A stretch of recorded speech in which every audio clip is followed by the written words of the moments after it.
इदम श्री सद्गुरुवे नमः। जन्म शताब्दी पुस्तक माला 97 डे 13 युग परिवर्तन में समर्थ दीपयज्ञ। परम पूज्य गुरुदेव वंदे माँ का दिव्य प्रेम का प्रकाश हमारे अंतस को प्रकाशित करता हुआ, और इतनी इतनी दिव्य लेखनी और इतनी बड़ी सच्चाई। दीपयज्ञ की एनर्जी कितनी विस्तारित एनर्जी है, कितनी बड़ी एनर्जी है। एक बहुत बड़ा कमरा हो और उसमें पूरा अंधकार हो। ये बात पहले भी आई, और हमें 5 रुपए दिए जाए और कहा जाए 5 रुपए में इस कमरे को पूरा भर दो, तो हम 5 रुपए में 5 मोमबत्ती लाके कमरे को पूरा प्रकाश से, एक माचिस लाकर कमरे को पूरा प्रकाश से भर सकते हैं। यही दीप यज्ञ की ऊर्जा है। इस दीप यज्ञ के ये जो 5 दीपक हैं, ये हमारे अंतस में प्रकाश जगा सकते हैं, हमारे घर परिवार में प्रकाश जगा सकते हैं, और हमारे आसपास प्रकाश जगा सकते हैं। दीपक के माध्यम से क्या करना है? अपने भीतर पंच तत्वों के प्रति संवेदना जगानी है, अपने भीतर प्रेम जगाना है, गायत्री उपासना के सही अर्थ को जानना है और समझना है। दूसरे स्टेप पर अपने परिवार को पंच तत्वों की वैल्यू बतानी है, पंच तत्वों की प्रकृति की वैल्यू बतानी है, और इस मानव देह का क्या कारण है, मानव देह क्यों मिली है, ये अपने परिवार में अपने बच्चों को समझाना है। फिर जिस जिस घर में दीपयज्ञ करने जाएं, वहां पंच तत्व का प्रेम पूर्ण आवाहन करना है, सही तरीके से आवाहन करना है, और अपने घर में भी दीपयज्ञ का नियमित क्रम बनाना है। फिर दूसरों की समस्याओं को समझना है। सबसे पहले सामने वाले के अंतःकरण में प्रवेश करना है, उनसे जानना है कि आपको क्या दिक्कत है, आपको क्या समस्या है, और हर समस्या का समाधान युग ऋषि की लेखनी में है। कहीं ना कहीं आप चाहेंगे तो आप 100 प्रवचनों में गुरुदेव की किताबों के टॉपिक पढ़ लीजिए। जन्म शताब्दी पुस्तक माला 97 पढ़ रहे हैं हम। 100 प्रवचन, 100 टॉपिक, और ये 100 टॉपिक सारे अलग अलग हैं, कोई भी टॉपिक एक दूसरे से मिलता हुआ नहीं है, और मानव जीवन की समस्याओं का सिंपल समाधान है। उसमें भी स्वाध्याय को सरल बनाते हुए गुरुदेव ने ऐसी कृपा कर रखी है, ऐसी कृपा कर रखी है इस देह पर, और ये केवल समूह के जप के प्रभाव से है कि स्वाध्याय को इतना सरल बनाया, और उसमें और प्रैक्टिकल टूल्स और टिप्स डाले हैं। जैसे मान लीजिए स्वाध्याय करते करते गुरुदेव की कोई और किताब की बात याद आ गई, इन प्रवचनों से अलग कोई किताब पढ़ी है वो बात याद आ गई, या किसी सत्संग में कहीं कुछ सुना है वो बात याद आ गई, या जो कुछ सीखा है जीवन में वो बात याद आ गई, कुछ भी, तो वो सारे प्रैक्टिकल टूल्स एंड टिप्स इन स्वाध्यायों में डाल दिए गए हैं कहीं ना कहीं। और इसीलिए ये यात्रा इतनी लंबी चली। जन्म शताब्दी पुस्तक माला कब से चल रही है आप लोग जानते हैं, और उसके बाद अब इतने वर्ष हो गए, 2 ढाई 3 साल हो गए हम लोगों को। अगर केवल किताब पढ़नी होती तो 90 दिन में, 100 दिन में ये किताबें पूरी हो जाती, क्योंकि आप जन्म शताब्दी पुस्तक माला लाएंगे तो आप पाएंगे 30 से 35 पन्नों का प्रवचन है, बिल्कुल पॉकेट बुक है, हथेली पर आ जाती है, छोटी सी। और 300 किताबों का सेट, मूल्य मात्र 3 रुपए माल इंडिविजुअल, एक बुक का मूल्य 3 रुपए है।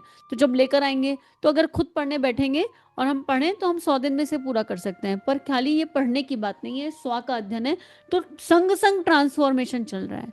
आपको यकीन ना हो, आप कोई भी रैंडम कोई भी जन्म शताब्दी उठा लीजिए 10, और ये अपने आप को कमिटमेंट कर दीजिए कि हम रोज के 2 ऑडियो सुनेंगे, ये 10 पूरी करेंगे। रोज के 2 ऑडियो सुनकर आप देखेंगे कि आपके अंदर चेंजेस आने शुरू हो गए, जो गुरुदेव बता रहे हैं वो बदलाव आने शुरू हो गए, अपने आप एक ट्रांसफॉर्मेशन शुरू हो जाएगा। अब गुरुदेव इसी क्रम में हमें बता रहे थे कि हमने दहेज से लड़ाई करी, दहेज को समझा, फिर महंगी शादियों को समझा, फिर जेवर की एनर्जी को समझा, उसके बाद घरेलू उत्सव किस तरह होने चाहिए हमने ये जाना, ये समझा, और फिर गुरुदेव कह रहे थे ये सब जो कुरीतियां, ये हमारे समाज का कोड है, ये भारत को नीचे गिरा रही हैं। और इसी क्रम में फिर जो इंडिविजुअल एनर्जी से, उसमें गुरुदेव ने व्यसन की बात बताई, और व्यसन से डील कैसे करना है हमने ये जाना और ये समझा। नशेबाजी की सिवाय अब दूसरी कौन सी बात है? शाक भाजी उगाने का तो हम कह नहीं सकते, क्योंकि जब वर्षा का अभाव होगा तो आप शाक भाजी कहाँ से उगा पाएंगे? शाक भाजी मनुष्य के जीवन के लिए उतनी ही आवश्यक है जितना अनाज, अनाज से कम आवश्यक नहीं। आप शाक भाजी उगाने के लिए अपने घरों में इंतजाम कीजिए। पानी आप पीते हैं सो ठीक है, पर जब आप कुल्ला करते हैं, नहाते हैं, तो पानी बह करके बेकार चला जाता है। उस पानी को इकट्ठा कर लीजिए और अपने घरों में, गमलों में, टोकरियों में, पिटारों में, किसी में जो आपने उगा रखा है उसी में उस पानी को आप डाल दीजिए। जो आपके स्नान का बचा हुआ पानी है, जो आपके पीने से बचा हुआ पानी है, जो आपके हाथ धोने से बचा हुआ पानी है, उस पानी को भी शाक भाजी में डाल दीजिए, तो शाक भाजी पैदा हो सकती है। मान लीजिए कि उस शाक भाजी से आप घर का पूरा खर्चा नहीं भी चला सकते, तो उससे कम से कम चटनी का काम तो चल ही सकता है। रूखी रोटी खाने के बजाय आप चटनी से तो काम चला सकते हैं। चटनी ही एक ऐसी चीज़ है जिसे जिसे कि हमारे यहाँ बहुत सहूलियत से मिल जाती है। आपकी वह धनिया, पुदीना, पालक, अदरक और मिर्च और टमाटर हैं, ये चीज़ें तो आसानी से लगा सकते हैं। आप धनिया, पुदीना, पालक, अदरक, मिर्च और टमाटर तो आसानी से लगा सकते हैं, ये चीज़ें तो आसानी से लग सकती हैं। कोई और शाक नहीं बो सकते आप, चटनी का सामान तो आसानी से इकट्ठा कर सकते हैं। और ये ना एक अलार्म है इस देह के लिए। आपको बताती हूँ जीवन का अनुभव। अभी 4 दिन पहले मेरे घर में प्लांटिंग बहुत कम है इस पल तक, ठीक है, बहुत कम है। ठीक, कारण ये कि जितने भी पौधे लाओ वो कहीं ना कहीं ईश्वर में विलीन हो जाते हैं, तो और उतना समय भी नहीं हो पाता। लेकिन अभी 4 दिन पहले ही मुझे मेरे जो दीदी आती हैं उन्होंने ऑफर किया, उन्होंने कहा दीदी हमारे यहाँ बहुत सारे हरी मिर्च हो रहे हैं, आपके पास एक गमला इतना बड़ा खाली रखा है, इसमें हरी मिर्च लगा दें क्या? और हमने झटके से मना कर दिया, हमने कहा क्या ही करेंगे हरी मिर्च लगाकर, कौन निकाल कर खाए। और ऐसा लग रहा है कि हर वाणी से गुरुदेव बोलते हैं, गुरुदेव ने इसको पढ़वा बाद में रहे, 4 दिन पहले व्यवस्था बनाई है कि इसको जीना कैसे है। हमने ये जिया नहीं है, राइट, बिल्कुल नहीं जिया है। तो सारे प्लांट से भी क्षमा प्रार्थना है, भाव से बहुत जिया है, पर स्थूल में नहीं जिए प्लांटिंग बिल्कुल भी। लेकिन यहाँ पर इसको पढ़ करके लगा कि गुरुदेव पढ़ने से पहले ये कह रहे हैं, इसको पढ़ के हम ये सोचते कि गुरुदेव ये जिया कैसे जाएगा। तो गुरुदेव ने व्यवस्था बना रखी है बाहर कि बेटे उठते के साथ ही जी लेना, कोई दिक्कत वाली बात नहीं है। बहुत प्यार से उन दीदी से क्षमा मांगो जिनके अंदर से गुरुदेव ने बात करी थी, और उनसे जाके कहो कि आप कौन से पौधे लाकर देना चाहती थी, आप लाइए और लगाइए, उसको नर्चर करेंगे। और फिर पानी तो देखो बहुत निकलता है, पानी को लेकर तो सेंसिटिव एनर्जी है भी बहुत ज़्यादा। बहुत कोशिश है, अप टू द मार्क बिल्कुल भी नहीं है, लेकिन बहुत अलर्ट रहते हैं कि पानी बच जाए, बस जहाँ जहाँ बचाया जा सके। और अपनी संतान को तो ये बहुत स्ट्रांगली बताया है, देह की संतान को, कि बेटा जब भी तुम घर बनाओगे, अभी किराए का घर है, लेकिन जब भी तुम घर बनाओगे उसमें तुम्हारी मम्मी रहे ना रहे, ये देह रहे ना रहे, लेकिन उसमें पंच तत्वों का स्थान जरूर होना चाहिए। तो उसने पूछा भी कि आप क्या कहना चाहते हैं। हमने कहा जितने भी ड्रेनेज हैं घर के, एक एक ड्रेनेज का पानी कहीं जाकर इकट्ठा होना चाहिए, चाहे वो बाथरूम से निकल रहा हो, चाहे वो वॉश बेसिन से निकल रहा हो, चाहे वो किचन से निकल रहा हो। आरओ का पानी भी ऐसे इकट्ठा नहीं हो पाता है, तो आरओ का पाइप कहीं ऐसी जगह जाकर के चला जाए कि वो सहजता से सफाई भी हो जाए, सहजता से निकल भी जाए। और ये मुश्किल काम नहीं है, ये काम इस समय सरल है। तो ये होना चाहिए। और एक बार तो बोला उसने, अरे इसमें खर्चा ज्यादा होगा, तो हमने कहा एक कमरा कम बनवा देना भाई, हम नहीं रहेंगे, हम हॉल में रह लेंगे, कोई दिक्कत वाली बात नहीं है, तुम एक कमरा कम बनवा लेना। अपनी माँ को तो साथ ही रखने का विचार कर रहे होंगे, अगर आगे भविष्य होगा। तो हंसने लगा, लेकिन माइंड में ये बात बैठ गई। मैंने कहा देखो मम्मी का तो नहीं पता मम्मी कर पाएगी या नहीं कर पाएगी, पर तुम जरूर बनाना, चाहे चाहे छोटा घर बना लेना चलेगा, लेकिन इस हिस्से में जितना भी श्री खर्च हो रहा हो बेटा लगा लेना तुम अपने आप कमा के। तो ये ट्रांसफर तो कर ही सकते हैं हम, इस तरह के सत्संग तो कर ही सकते हैं। और वो बात उसके मन में बैठ गई है। इनफैक्ट ये भी बैठ गई कि हम ऐसा घर भी बना सकते हैं जहां पर लाइट का कंजम्पशन बहुत कम हो जाए, क्योंकि लाइट भी खर्च होती है तो पानी खर्च होता है। आजकल मड घर आने लगे, बहुत सारे तरीके के घर आने लगे, और बस हमें ना सोचने भर की बात है, सारी व्यवस्था हो जाती है। अब अभी तो बहुत छोटी है देह की संतान, इस समय तो 16 साल की भी नहीं है अभी, तो लेकिन उसके अंदर बीज तो चला ही गया, क्या करेगा जीवन में नहीं पता। पर हमें ये टॉपिक्स अपने घर में उठाने चाहिए, बात करनी चाहिए। तो पहले तो प्लांट से, सारी शाक भाजियों से क्षमा, और फिर गुरुदेव को बहुत सारा थैंक यू कि ये जो लिख रहे हैं इसको जीने की व्यवस्था दे रखी है। हम आजकल में जाके कोशिश करते हैं वो दीदी को बोलकर, और वो प्लांट मंगाते हैं, मिर्ची का पौधा मंगाते हैं जो वो कह रही थी, और गमले में लगवाते हैं। तो गुरुदेव ये कह रहे हैं कि शाक भाजी का लगाना एक नशेबाजी का विरोध करना है। दो सारे काम रिपीट कर रहे हैं, एक काम है शाक भाजी लगाना, दूसरा है नशेबाजी का विरोध करना, तीसरा है ब्याह शादियों में खर्च ना होना, चौथा है सादगी के साथ ब्याह करना, तीसरा है प्रौढ़ शिक्षा के बारे में ज्यादा से ज्यादा प्रचार करना, अक्षर ज्ञान सब लोगों को देना। छोटे बच्चों को तो यह गवर्नमेंट स्कूल में पढ़ा लेते हैं, लेकिन बड़ों की संख्या तो 2/3 है। 2/3 हमारे देश में बिना पढ़े लिखे लोग हैं, 2/3। जिस देश में 2/3 लोग बिना पढ़े लिखे हों, उस देश का क्या किया जा सकता है, आप विचार करके देखिए। और इसीलिए सब सुन सकते हैं, बोल सकते हैं, इसीलिए जन्म शताब्दी पुस्तक माला हम बोल कर पढ़ रहे हैं। हर कोई किताब नहीं पढ़ सकता, तो हमें एक काम और भी करना है। किसी को अक्षर ज्ञान देना और वो बात नहीं समझ रहा हो, आपकी बात नहीं मान रहा हो, उसे जन्म शताब्दी पुस्तक माला के लिंक दे सकते हैं। फिर वो किसी भी वर्ग में हो, चाहे वो स्लम में हो, इसको सुनते सुनते उसके मन में खुद से इच्छा आ जाएगी, लालसा आ जाएगी कि यार थोड़ा अक्षर ज्ञान ले लिया जाए। और ना वो ऊर्जा आपके पास लौट करके आई कि दीदी आप हमें पढ़ाएंगे, भैया आप हमें पढ़ाएंगे। थोड़ा थोड़ा बेसिक हम सीखना चाहते हैं। हम गुरुदेव की लेखनी तो पहुंचा सकते हैं उन लोगों तक, इतना तो कर सकते हैं, केवल एक लिंक दे करके आना है कि ये चैनल है, इसका लिंक है, इसको साल भर सुन लो। आप यकीन करो, गुरुदेव माँ पर इतना विश्वास करो कि कोई साल भर सुन लेगा ना, तो उसके मन में ये भाव आ जाएगी। और फिर जहाँ जहाँ अक्षर ज्ञानी देना है, उन लोगों के बीच में जाना है जहाँ व्यसन ज्यादा होते हैं, जहाँ अनपढ़ है, पढ़े लिखे नहीं है, उसके लिए रट लो JSPM नंबर 97, और दीपयज्ञ के माध्यम से उनके घर जाओ कि 3 रुपए की किताब है हाथ में ले जाओ, 3 रुपए की किताब है हाथ में ले जाओ। और उन्हें पढ़ना नहीं आता तो बोलो ये किताब हमने पढ़ी है, इस किताब में ये लिखा है, पढ़कर सुना दो किताब।